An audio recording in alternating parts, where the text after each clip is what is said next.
Doctor लोब्संग सांगे, एक ऐसा नाम जिसने तिब्बत की राजनीति में एक नया अध्याय जोड़ा। 26 अप्रैल 2011 को डॉक्टर लोब्संग सांगे ने तिब्बत के निर्वासित प्रधानमंत्री पद पर अपनी दावेदारी साबित की। 8 अगस्त 2011 को प्रधानमंत्री पद का कार्यभार संभाला।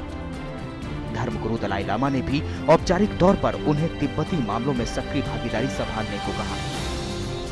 खास बात यह थी कि सांगे तिब्बत की निर्वासित सरकार के पहले निर्वाचित प्रधानमंत्री हैं। इससे पहले प्रधानमंत्री पद चुनने की प्रक्रिया धार्मिक तौर पर हुआ करती थी। सांगे के शपथ लेते ही 350 वर्षों की राजनीतिक परंपरा को विराम लग गया। इससे पहले सर्वोच्च लामा के पास ही तिब्बत की सारी राजनीतिक शक्तियां थीं। लेकिन सांगे पहले ऐसे व्यक्ति बने जिन्होंने बाकायदा चुनाव लड़के इस पद की दावेदारी साबित की। लोब्संग सांगे का जन्म 1968 में दार्जिलिंग में हुआ था।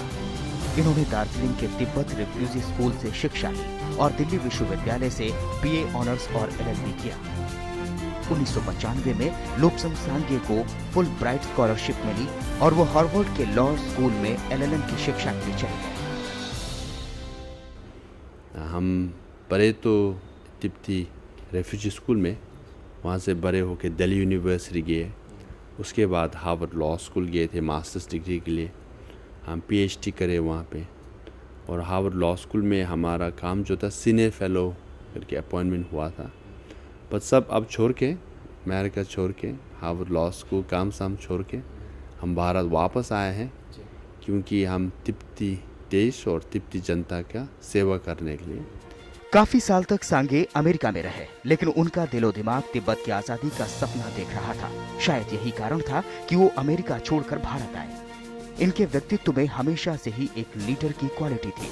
शायद यही कारण था कि लोब्संग सांगे 2006 में एशिया के सबसे यंग नेता के रूप में चुने गए। सांगे तिब्बत कानून और अंतर्राष्ट्रीय मानवाधिकार कानून के विशेषज्ञ थे। उन्होंने हमेशा मानवाधिकारों की रक्षा की बात कही और तिब्बत के लोगों की हक के लिए हमेशा अपनी आवाज बुलंद रखी। तिब्बत से चीन का कब्जा हट जाए, इसके लिए सांगे ने विदेशों से मदद मांगने में भी नहीं हिचकिचाए। सांगे ने कई देशों की यात्रा की और सभी देशों में तिब्बत के संघर्ष में साथ देने को कहा। हालांकि इसमें भी कोई संदेह नहीं है कि उनके काल में ज्यादातर आत्मदाह की घटनाएं सामने आई, लेकिन सांगे ने हिम्मत नहीं हारी।